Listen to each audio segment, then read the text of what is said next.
Malal, ça veut dire quoi? Malal, ça veut dire la chance. C'est un nom peul. Mais en même temps, c'est un nom d'esclave.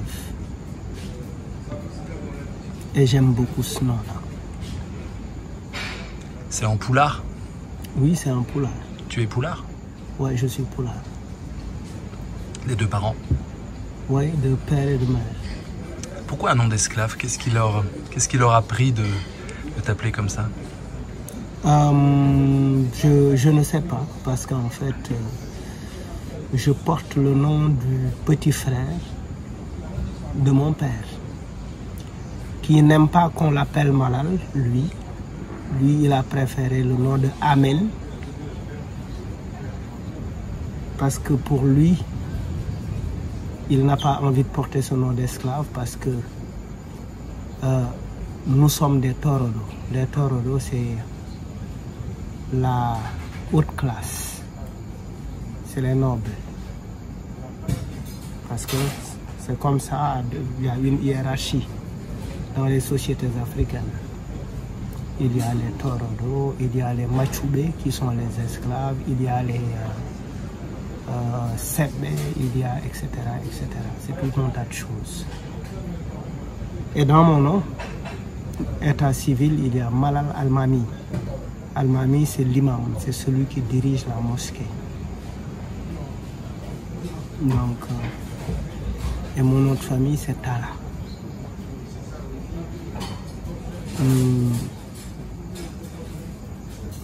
Nous enseignons le Coran. C'est ça. Qu'est-ce qui t'a amené à la musique? Ou au verbe? J'étais très... je suis venu à la musique grâce à un de mes grands frères qui est décédé, qui s'appelait Badou Tala. Il faisait de la musique traditionnelle poula. Et je retenais qu'il disait quelque chose quand on lui... Parce que mes parents ne voulaient pas qu'il chante. Et il disait, Komi Gaulo Miskinebe. Komi Gaulo Miskinebe, je suis le griot du bas peuple. Ça veut simplement dire qu'il était la voix des sans-voix. Parce que, normalement, un torodo ne doit pas chanter. On doit le chanter. On doit faire ses louanges, chanter ça. Il a des griots à sa disposition qui, à l'occasion des cérémonies, chante ça. Lui chante son arbre généalogique. Lui chante effectivement les histoires de ses ancêtres pour le galvaniser. C'est ça un torodo. Moi aussi, j'ai fait facilement de la musique parce que lui, il avait déjà supporté tous les interdits. Il avait réussi à nous franchir. C'est-à-dire, c'est comme lui, il était là pour nous préparer le terrain. Donc, j'ai décidé de chanter parce que je voulais parler pour ceux qui ne parlent pas. J'ai voulu être un haut-parleur. J'ai voulu provoquer des transformations sociales à travers la musique, en m'appuyant sur la musique, mais pour ma communauté. Et le hip-hop me correspondait parce que le hip-hop est un mouvement artistique très intéressant qui est au-delà des clivages sociaux, qui est non conformiste, qui a une philosophie, qui bouge, qui est critique. Et j'ai trouvé que c'était un excellent terrain d'expression. Et j'ai commencé à faire du rap en 1994. avec un premier groupe de rap qui s'appelait African Black Roots, les racines noires africaines, qui est devenu en 98, en s'associant avec d'autres groupes, qui est devenu le Bataillon Blindé. Et le Bataillon Blindé, dans Bataillon Blindé, j'ai porté le nom de Nda Rootzende Dof. Nda, ça signifie le canari. C'est le diminutif également de Ndamali. Ndamali, c'est la personne à la petite taille. Et Rootzende, c'est un mot anglais, c'est under the roots. C'est un néologisme que j'ai créé. Under the roots, c'était en fait Nda Rootzende, c'était le canari sous la racine. Dof, c'était le fou. Et avec le Bataillon Blindé, en 2003, nous avons sorti notre premier album qui s'intitulait Dëggantaan. Dëggantaan, c'est la philosophie de notre groupe. C'était notre fil conducteur, notre ligne directrice, notre courant artistique. Parce que nous avons choisi ce courant parce que on avait l'impression que presque tous les rappeurs sénégalais, même s'ils rappaient en Wolof, ils rappaient comme des Américains. Nous, on a voulu rompre avec cette façon de faire du rap. Et cette façon, par exemple, de tirer sa philosophie des États-Unis ou de la France. Pour nous, il y avait assez d'éléments conséquents qui pouvaient nous permettre effectivement de nous inspirer à partir de nos réalités socio-culturelles. C'est pourquoi Dëggantaan, qui signifie la vérité, nous l'avons écrit. Nous l'avons écrit en utilisant 3 langues. Dëggantaan, nous avons pris le chiffre 2 en français pour écrire le 2. Gun, nous avons utilisé le gun en anglais, G-U-N. Et Tan, c'est le choix. Donc Dëggantaan. Donc les 2 premiers pays à explorer l'Afrique, c'est l'Espagne et le Portugal. Et ils ont utilisé le gun. C'est-à-dire, comme le groupe Dead Press disait, White men came in Africa with Bibles and rifles. Les Blancs sont venus en Afrique avec des Bibles et des fusils. Donc, quand ils sont venus avec des Bibles et des fusils, ils ont choisi, c'est ce qui explique le Tan, donc pour explorer, pour choisir les hommes les plus valides pour les déporter dans les plantations de canne à sucre en Amérique. Donc, Dëggantaan, c'est un syncrétisme linguistique qui dessine qui met en place, qui propose, qui schématise en fait le croquis du commerce triangulaire. Le 2, c'est l'Europe, à travers l'Espagne et le Portugal. Le gun, c'est l'Amérique. Et le Tan, c'est l'Afrique. Donc, c'était le trajet, c'était l'Afrique, l'Europe et l'Amérique, le commerce triangulaire. Et cette philosophie, le choix, c'était pour nous rapprocher beaucoup plus de nos réalités socio-culturelles. Et certains de nos camarades qui prenaient cette définition américaine, qui disait, cette signification américaine du rap, qui disait que RAP signifiait Resurrection of African Poetry ou Renaissance of African Poetry, nous avons dit Rocceeku pour le R, ci Aduna pour le A, Puukare pour le P. Rocceeku ci Aduna et Puukare, ça signifie pour nous tourner le dos aux mondanités, c'est-à-dire nous éloigner du paraître, nous éloigner des superficialités pour mieux prendre en compte les problèmes effectivement de la communauté. Donc, et ça a réglé un problème. On n'avait pas besoin de nous habiller comme des Américains parce que ces habits coûtaient trop cher, on n'avait pas assez d'argent pour pouvoir le faire. On avait les moyens de nous procurer des habits au marché avec à partir de la friperie qu'on trouvait. Et on avait notre style vestimentaire qu'on prenait là-bas. Et Dëggantaan, c'était ça, la philosophie. Et dans cet album, il y avait un titre qui s'appelait Fou Malade. Fou Malade, c'était le titre d'une chanson solo que j'ai fait, qui est devenu mon nom d'artiste. Tu parles des États-Unis, on sent cette volonté de t'en distinguer, mais tu es un amoureux de Tupac. Oui, j'aime beaucoup Tupac. J'aime beaucoup Tupac. Pourquoi j'aime Tupac? Parce que Tupac, je ne m'identifiais pas à son rap. Parce qu'il faisait du gangster rap. Et le gangster rap était inventé pour dissoudre le hardcore. Le rap hardcore. Parce que le rap hardcore, c'était un rap dans lequel il fallait dénoncer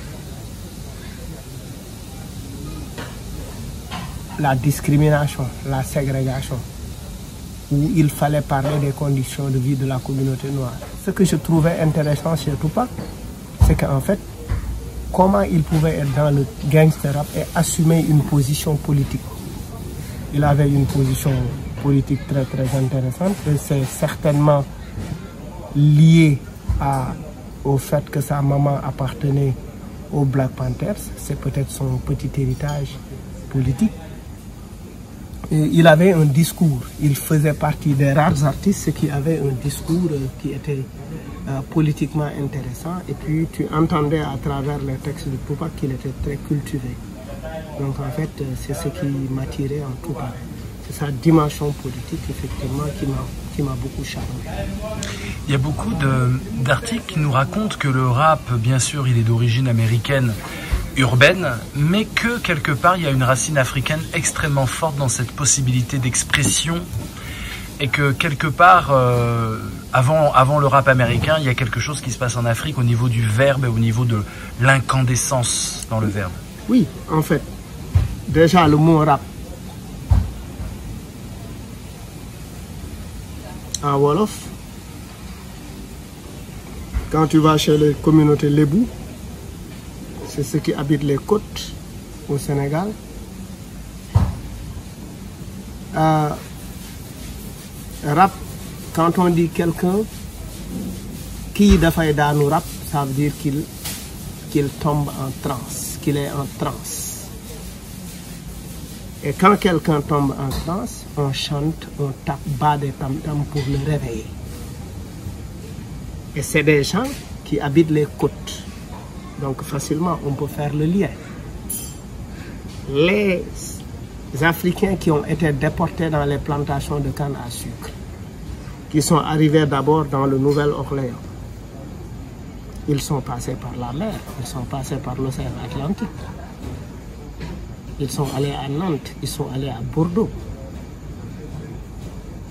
Ces Africains-là, ils n'ont pas pu amener leurs vaches, leurs chèvres, leurs moutons, mais ils ont pu amener leur culture. Parce que la culture est quelque chose d'intérieur à chacun d'entre nous. On peut voyager partout avec sa culture. On ne peut pas. C'est difficile de détacher les gens de leur culture. Et que la culture est un moyen de communication. En Afrique, la musique n'est pas définie comme l'art de combiner des sons d'une manière agréable à l'oreille. En Afrique, la musique est un acte social. Parce que battre un tam-tam, le son du tam-tam renvoie à un événement. Il y a un son qu'on bat qui nous renseigne d'un décès. Il y a un son de tam-tam ou de balafon qu'on bat qui nous informe par rapport à un mariage, qui nous informe par rapport à la nécessité de rassembler tout le village pour discuter de sa purification, pour anticiper sur d'éventuels problèmes. Donc, ces Africains-là sont partis. Ils ont eu des descendants, c'est les Tupac, c'est les Lil Wayne. Par exemple, et les formes avec lesquelles ils font le rap, surtout le rap d'aujourd'hui, qui est appelé le trap, cette nouvelle forme de rap est beaucoup plus proche des formes, de certaines formes. Par exemple, le tassou. Peut-être qu'au Burkina, ça va s'appeler par un autre nom. Au Nigeria, ça va s'appeler par un autre nom. Chez les Poulars, ça va s'appeler par un autre nom. Le tassou. Par exemple, quand tu fais ma tek biscuit jalax ko mu daanu bong bong seug di joy ma napaaje ko woowi len suukar bala mburo jeex. Et même dans certaines de nos formes d'expression orale, par exemple, il y a une forme d'expression orale avec laquelle on jouait quand on était tout petit. On se mettait, par exemple, les Américains, ce qu'ils font, par exemple, il y a un jeu, un jouk verbal que les Américains font de temps en temps qui s'appelle Yo Mama. Quelqu'un est là, c'est deux adversaires, c'est deux personnes qui sont face à face et qui s'envoient des verbes. Battle. C'est un battle. Mais nous, quand on était tout petit, à l'époque, il n'y avait pas du rap, c'était dans les années 80. On faisait quoi? Ma teub lëmbal tëbati lëmbal isa barada pitax bu ndaw jooloo li ne ko ci dabus mu day ndoxum guro. Et l'autre te renvoie un truc.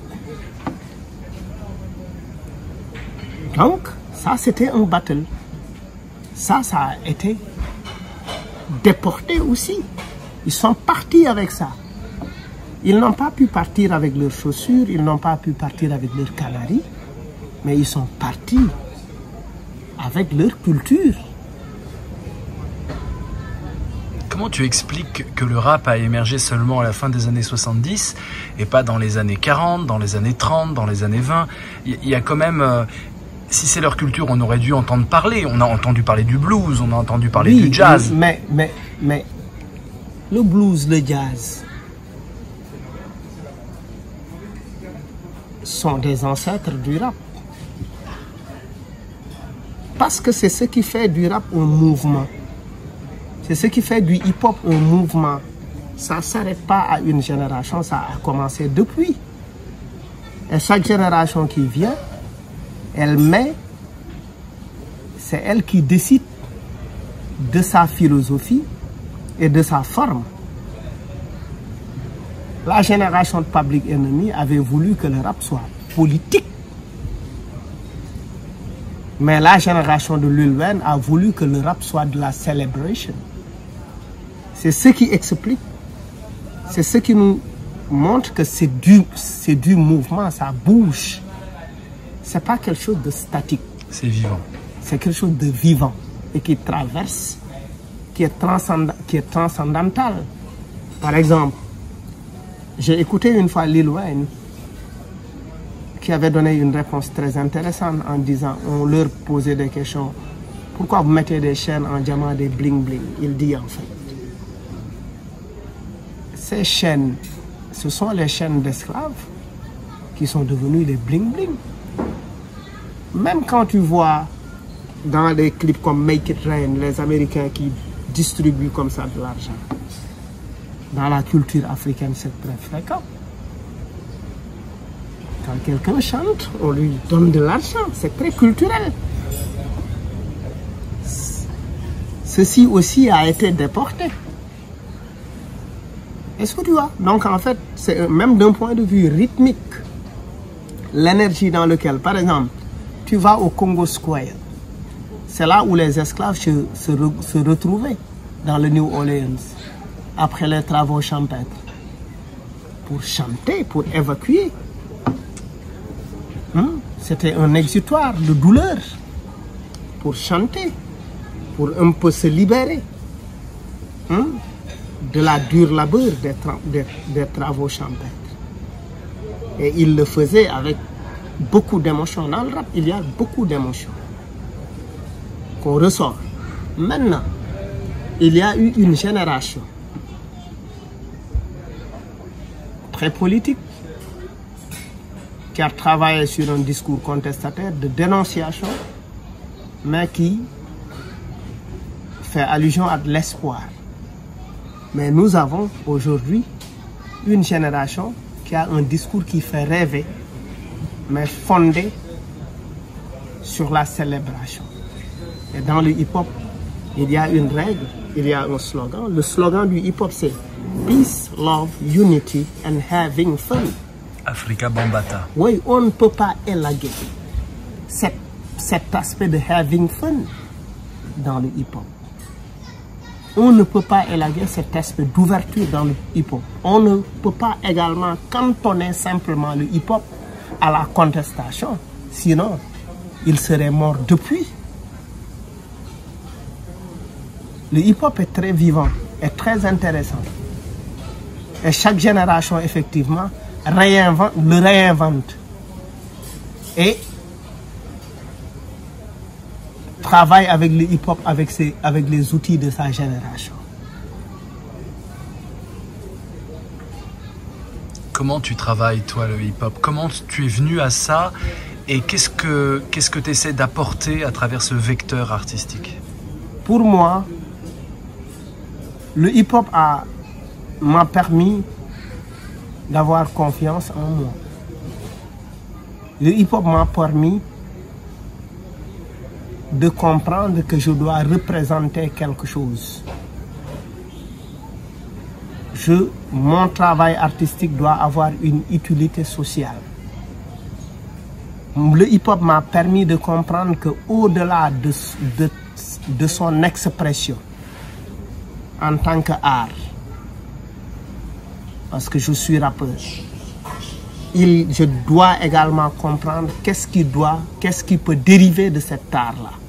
Par exemple, la mise en place d'un centre hip-hop pour rendre à la communauté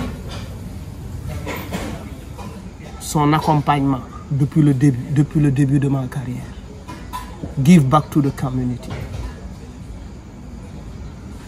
C'est ça, le hip-hop. Le hip-hop m'a appris à accepter l'autre. Le hip-hop m'interdit d'exclure les autres. Le hip-hop me pousse à être beaucoup plus réceptif et sensible à ce que les autres font ou bien à ce que les autres disent.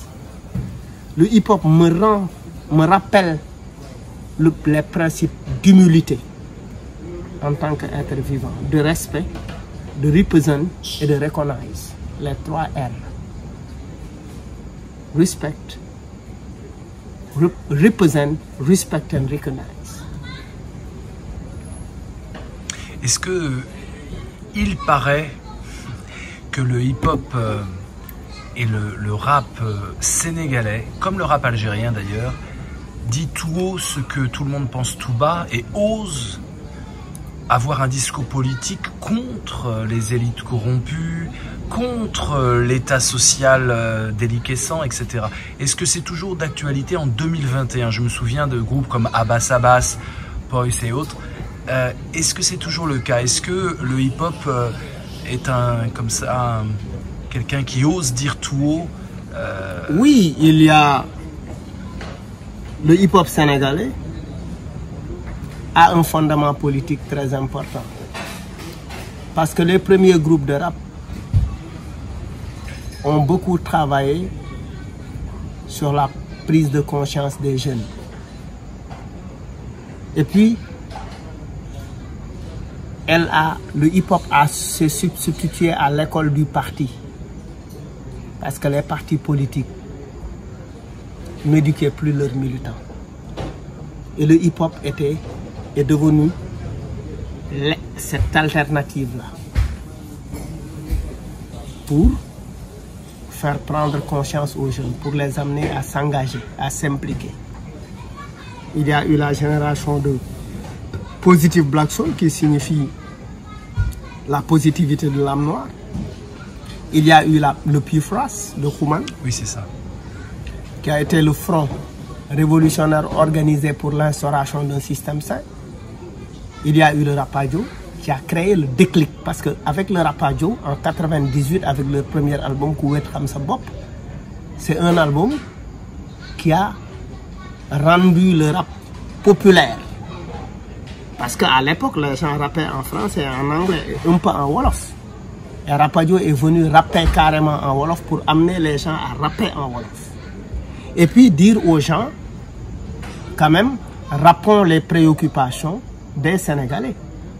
C'est le chômage, c'est la précarité, c'est l'injustice, etc., etc. Et avec la génération de PBS, c'était la génération Boulfale. Boulfale, c'est-à-dire, on s'en fiche. Après, il y a eu nous, notre génération, les Kirgui, les bataillons blindés, les 5e Underground, les Simon, les Underground PA, etc., Tigribi, Pinal Gang, etc. Beaucoup de groupes. Et en 2012, effectivement, Y'en a marre est né. Et Y'en a marre, un mouvement très puissant qui a combattu Wade pour le 3e mandat, qui a inspiré beaucoup de mouvements citoyens en Afrique, au Congo. Moi, personnellement, j'ai été arrêté au Congo et emprisonné par Kabila, etc. Etc., etc. Donc, mais aujourd'hui, il y a une nouvelle génération dont la préoccupation n'est pas en fait de dénoncer.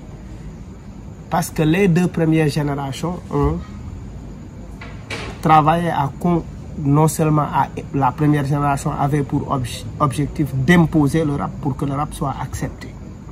Parce qu'il fallait lutter contre les stéréotypes, les clichés et les stigmas sur ce mouvement hip-hop là. C'est des vagabonds, c'est des bandits, c'est des buveurs d'alcool, etc., etc. Et montrer que les rappeurs étaient des personnes responsables et que le rap était un art, que le hip-hop était un art, était une forme d'expression artistique. Il fallait d'abord travailler pour que cela soit accepté.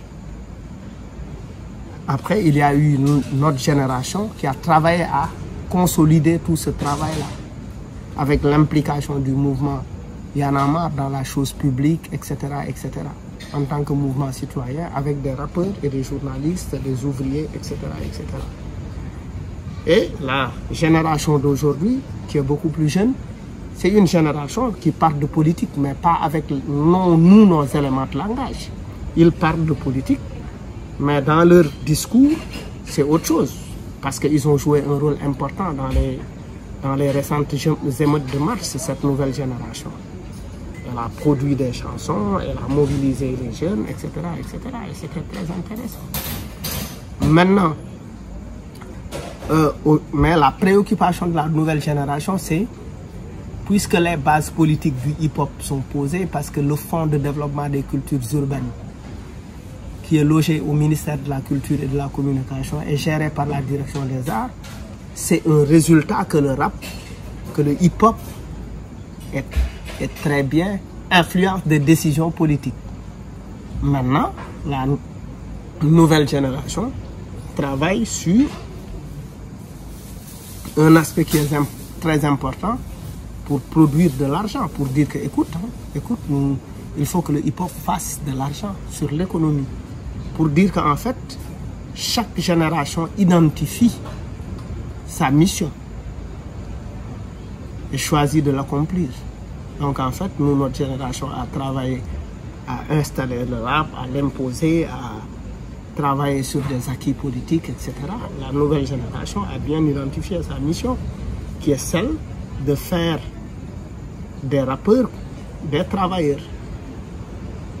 Ils doivent gagner de l'argent avec. Et ça, je trouve ça très, très intéressant. Ça, je trouve ça très, très intéressant. Donc, il n'y a pas le rapport entre la nouvelle génération et les générations anciennes, ce n'est pas un rapport conflictuel. Il s'inscrit dans la complémentarité et l'interdépendance. Tu parlais de prison. Tu as connu la prison, mais tu rappes aussi en prison. Oui. En 2005, j'ai organisé avec mon groupe Bataillon Blindé le premier concert en prison, à la prison de Rebeuss. C'était pour soulager les détenus des longues peines. Mais ils nous ont dit oui, faire un concert, ça nous fait plaisir, mais porter la question des longues détentions. Et à partir de là, nous avons commencé à porter la question des longues détentions préventives.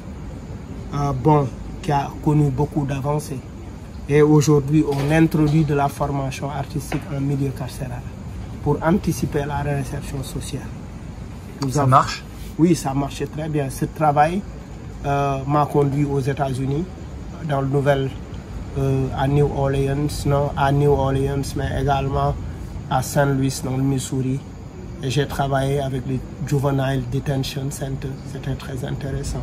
À Fresnes aussi? À Fresnes aussi, à la prison de Fresnes en France.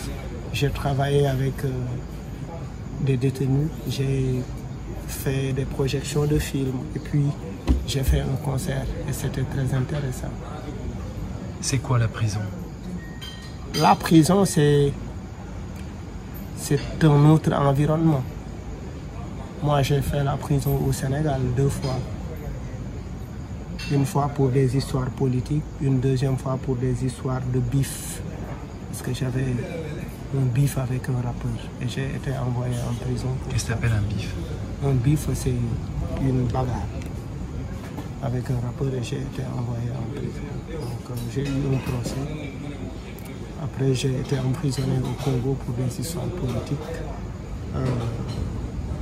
En fait, mais moi, mon regard sur la prison, il est autre chose. Je ne regarde pas la prison du mauvais côté. Parce que le côté sombre de la prison ne m'intéresse pas, parce que tout le monde sait qu'il y a un côté sombre. Mais la force que les prisonniers ont pour effectivement créer des situations pour pouvoir effectivement vivre en prison. Parce que les prisons sénégalaises, c'est 207 personnes dans une chambre, ou 100 personnes dans une chambre. Les conditions sont... Mais il y a une solidarité qui m'a impressionné. Par exemple, imagine qu'au Sénégal, c'est 1200 francs par tête de détenu. C'est-à-dire c'est presque 2 € par tête de détenu. Quand je dis pour la nourriture, hein, c'est-à-dire pour la prise en charge, c'est le médicament, quand tu es malade, c'est le petit déjeuner, c'est le déjeuner, c'est le dîner, mais ça également ton savon, tes serviettes, ta brosse à dents. Ça représente absolument rien. Mais un système est mis en place par les détenus eux-mêmes pour s'entraider. Par exemple, un détenu qui n'a pas de parents qui lui apportent des enviles, ça veut dire des plats qui viennent des familles. Il y a le djagan qui est le plat qui est fait au niveau de la prison. Il y a le wankar qui est un bout de pain. Il y a etc. Il y a aussi du couscous qu'on sert le soir. Mais ils sont extraordinaires. Ils ont un système. Ils regroupent les plats qui viennent de l'extérieur et ils divisent la chambre en différentes parties et différents plats sont servis et les gens mangent de manière assez les gens sont rassasiés. Et il y a aussi, ils ont créé, c'est très intéressant, il y a beaucoup de choses qui leur font oublier leur mal, par exemple.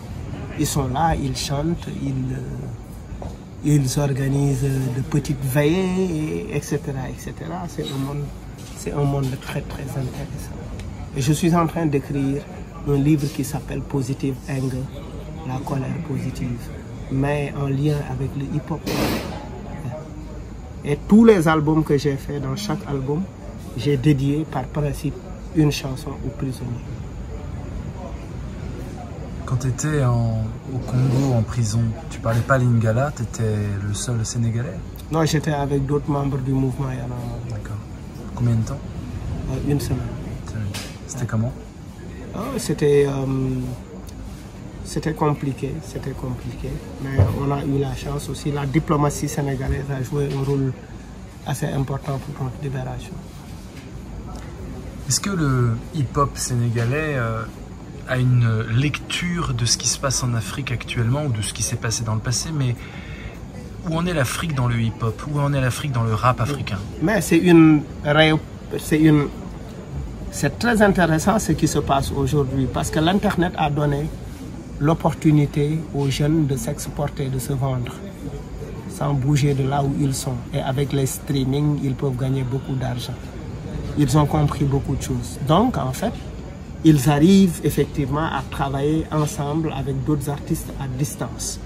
Mais en même temps, aujourd'hui, ils n'ont pas, nous, notre génération avait besoin d'un bon beatmaker français pour faire une bonne production, ou d'un Américain.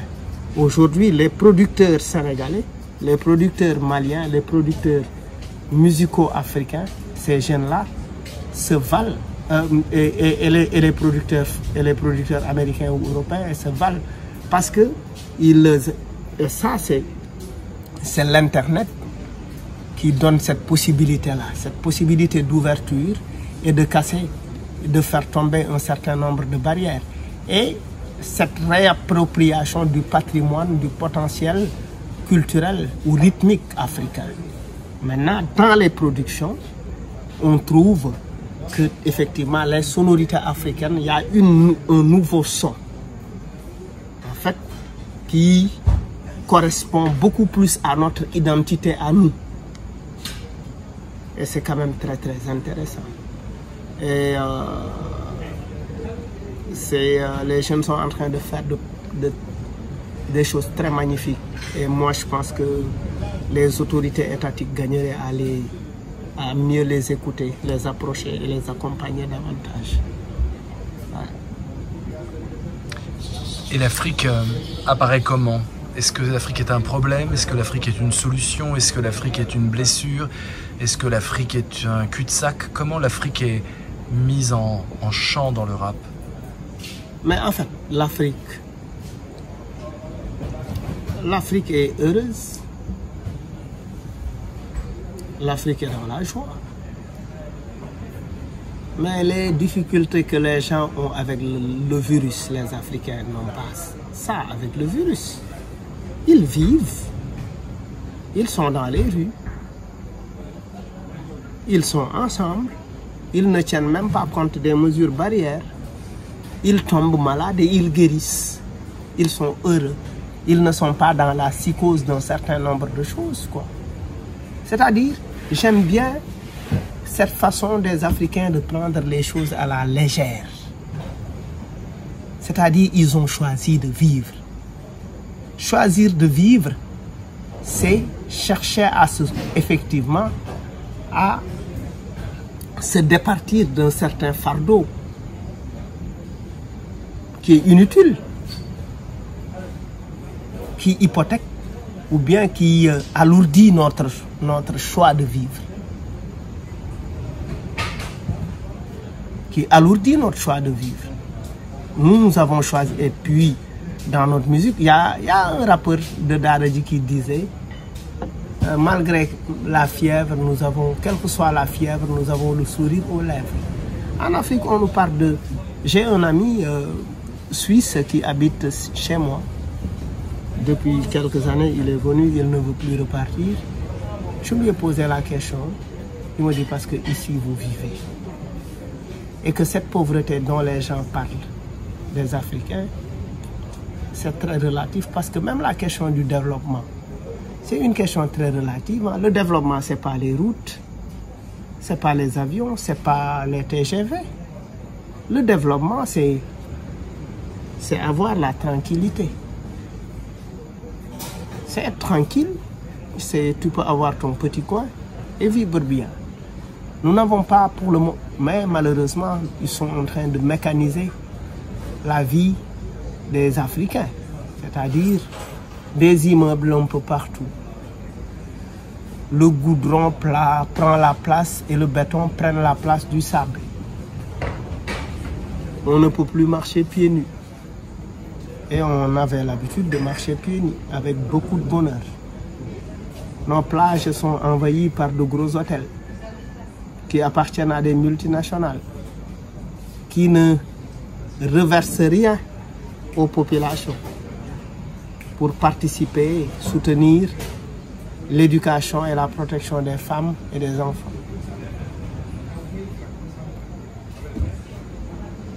Mais nous continuerons à vivre parce que c'est vivre que nous avons choisi. quel rapport tu as avec les grands sages sénégalais, El Hadji Nourou-Tall et d'autres, Cheikh Anta Diop? Oui. Est-ce que c'est encore dans l'air du temps, tout ça, ces intellectuels sénégalais, Senghor et autres? Oui, tu sais, les artistes, ils invitent les gens à se réapproprier le patrimoine musical africain. Il faut également que les intellectuels nous invitent à nous approprier le patrimoine de nos sages. Seydou Nourou Tall, tu parles de Seydou Nourou Tall, je te parle de Thierno Souleymane Baal, qui avait écrit sur la démocratie, bien avant que les femmes ne votent en France, bien avant la Révolution française.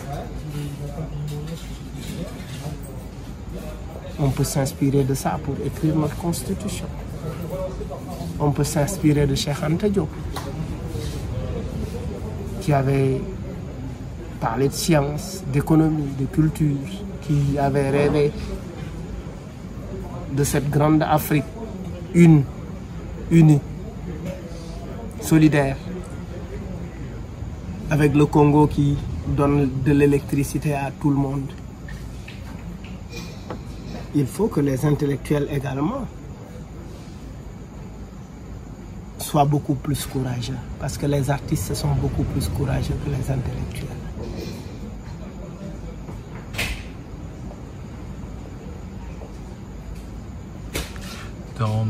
Dans le rapport à la politique, à l'Afrique et au verbe, est-ce que tu accordes une place à la langue française?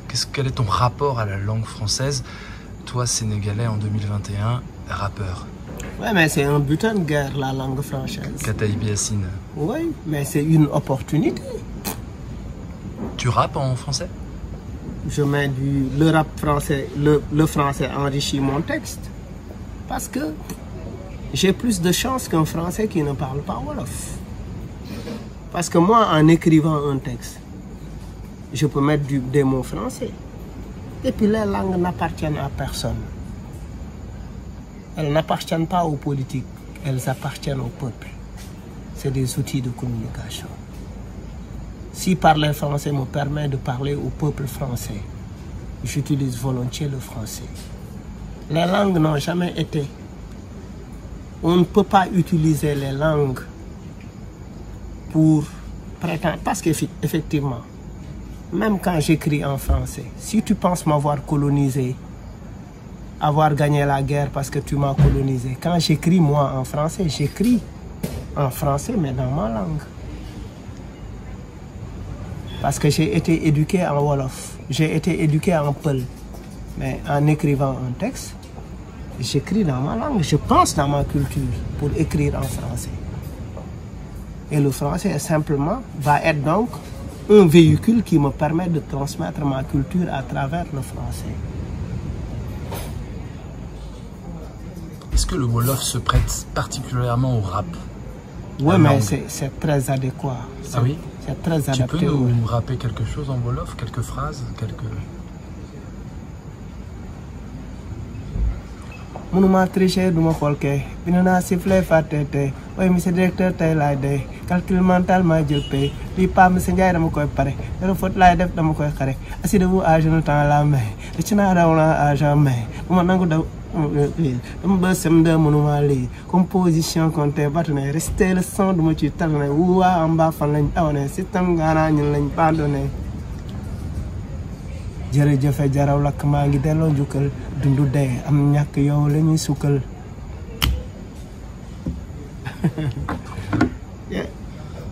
Ça se prête bien. Il y a des sonorités un peu gutturales, hein. C'est une langue avec des consonnes assez fortes. Parce que le son guttural, en fait, les sonorités sèches sont utilisées, les que, les te sont utilisés sont faites pour la dénonciation, pour exprimer une colère. Les sonorités nasales sont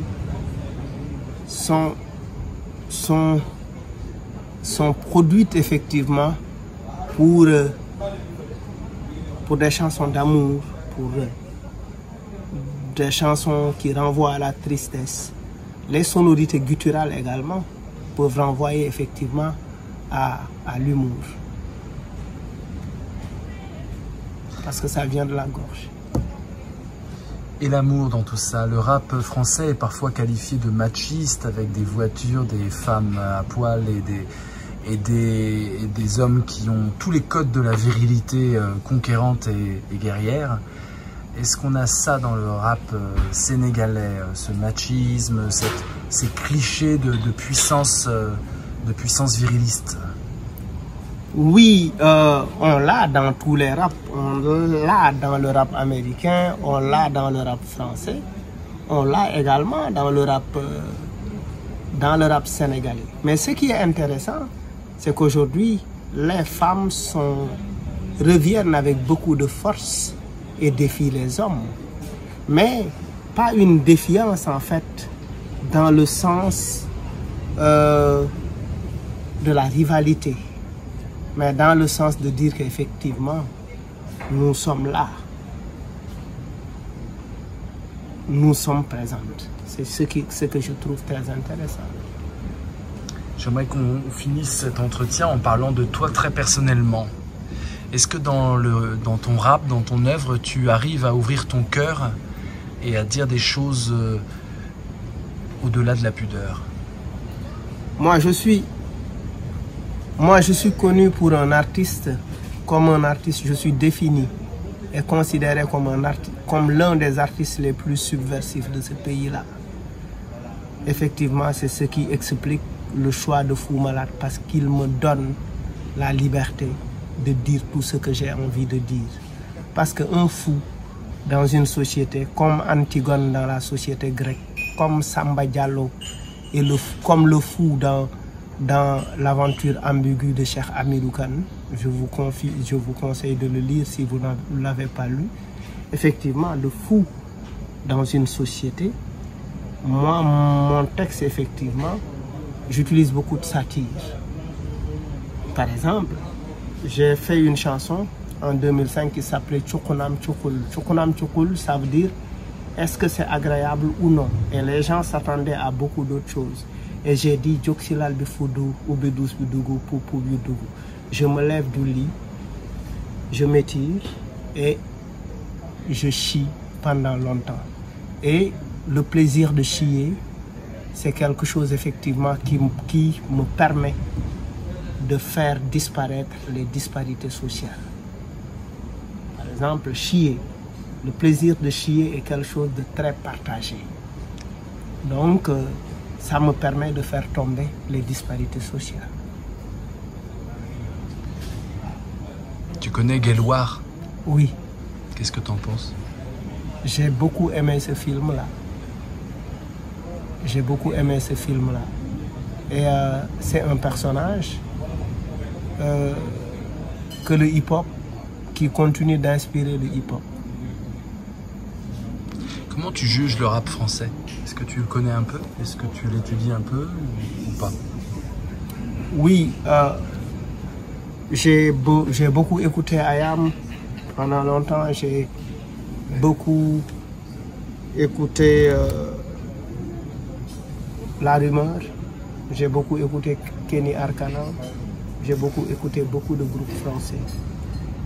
Mais j'aime bien aujourd'hui ce que le rap français est. Parce qu'au début, le rap français, on avait l'impression qu'il parlait, tout simplement. Il n'était pas très connecté au beat, à la musique.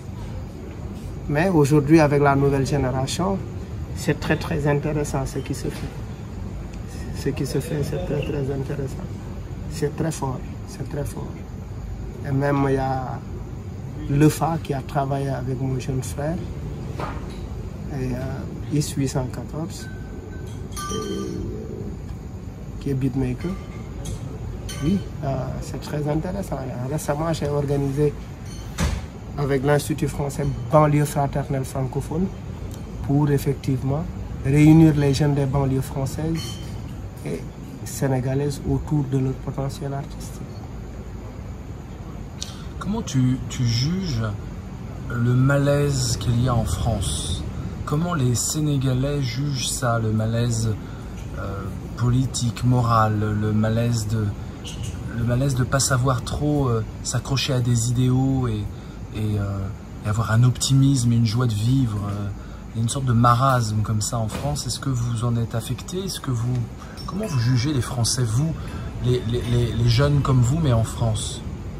Vous avez des échos de la France. Il y a plein de Sénégalais en France, donc ouais, vous êtes au courant de ce qui se passe. Nous avons des échos de la France, mais nous savons ce que nous retenons. Effectivement, nous savons que la France ne nous respecte pas. Et la France doit lever sa main mise sur l'Afrique. L'Afrique ne doit pas continuer à nourrir la France. La France doit comprendre ça. Pendant longtemps, la France est dans toutes les sauces africaines. La France n'a pas d'uranium, mais est le premier producteur d'uranium. C'est indécent. Les peuples français, si les politiques français continuent de piller l'Afrique, les Africains continueront à envahir la France. Et les Français n'arriveront pas à régler la question de la radicalisation chez les jeunes. Oui, c'est-à-dire on nous ferme les frontières, on nous empêche de voyager, on pille nos ressources, on les amène là-bas, on nous appauvrit, nous avons envie de vous envahir. La seule réponse efficace, c'est d'établir des coopérations respectueuses. Parce qu'on peut coopérer. Il y a quelque chose que l'Afrique n'a pas. L'Afrique peut-être peut vouloir avoir un train, mais il n'a pas l'expertise. On peut coopérer dans les règles de l'art en disant, je te mets un train à grande vitesse, je ferai travaux, mais en échange tu me donnes tant en uranium, ou bien tu me donnes tant en or, tu me donnes tant en matière première parce que je n'en dispose pas. Et c'est ça, une coopération correcte et respectueuse de l'humain. Là, tu parles de grands groupes français. Il y a aussi ça c'est la France-Afrique qui est dénoncée, même en France d'ailleurs. Mais il y a aussi des Chinois aujourd'hui en Afrique qui se servent largement. Oui, mais la France-Afrique est un peu has-been, même si elle est sûrement là. Mais mais je parle de... L'Afrique est convoitée par beaucoup de grandes puissances. Je parle de tout ça. Parce qu'effectivement, tu m'as posé la question par rapport à la France. C'est pourquoi, effectivement, je cite la France pour être cohérent avec la question que tu me poses. Mais c'est également la Turquie, c'est également les États-Unis, c'est également la Chine. Effectivement, les Africains doivent se battre pour leur émancipation. Et ça passe par quoi? Par une vraie démocratie? Est-ce que c'est satisfaisant? Oui, ça passera par une démocratie fondée sur nos réalités socio-culturelles. Ça ne passera pas par une démocratie, en fait, parachutée. Nos démocraties, c'est des démocraties parachutées. C'est des démocraties par procuration. C'est des démocraties déléguées. Il nous faut des démocraties fondées sur nos propres valeurs. Il nous faut des modèles économiques fondés sur notre système de vie, sur nos réalités socio-culturelles. Et puis, je pense, on n'a même pas besoin... moi, j'aime bien, il y avait quelqu'un qui avait écrit un livre qui s'appelle L'éloge de la lenteur. On n'a pas besoin de nous précipiter. Nous précipiter, pourquoi? Est-ce qu'un train en Afrique TGV, c'est une urgence? Nous, on a l'habitude de vivre lentement. C'est ça notre style de vie. Chaque société a sa façon de faire, a sa façon de fonctionner, a sa façon de vivre. Et notre façon en Afrique de vivre, c'est ça. Comment tu vois ton avenir artistique dans les 5 ans qui viennent? En tout cas, je suis en train de travailler sur un album, mais électro-rap, pour explorer d'autres pistes. Je suis en train de travailler sur ça et ça m'intéresse véritablement. Et j'aimerais bien beaucoup tourner en France, en Europe par rapport à cet album-là. J'ai envie d'explorer d'autres univers. Tu es aussi organisateur d'un festival. Oui. Tu peux nous en dire un mot? Oui, je prépare la 8e édition du Festival international Guédiawaye Baye Rap, qui coïncide avec les 11 ans de l'association Guédiawaye Hip Hop que je dirige. Et ce festival, effectivement, regroupe, invite cette année des artistes de la sous-région du Ghana, du Mali, de la Guinée-Conakry, du Bénin, du Burkina Faso, du Togo, d'un peu partout. Invite aussi des artistes de la France, des États-Unis, pour effectivement surtout discuter de ce qui, pour les pays africains, nous allons travailler sur des activités relatives à l'activisme artistique, et chacun va effectivement chaque artiste va nous parler des problèmes en termes de recul de la démocratie par rapport à son propre pays et quelles sont les réponses artistiques possibles, etc. Ce sera de très grands événements.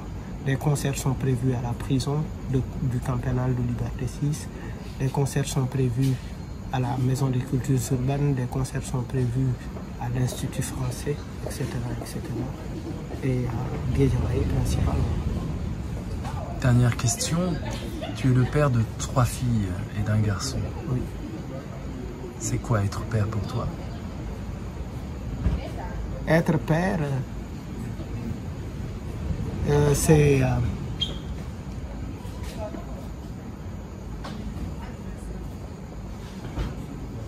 accompagner ses enfants à vivre.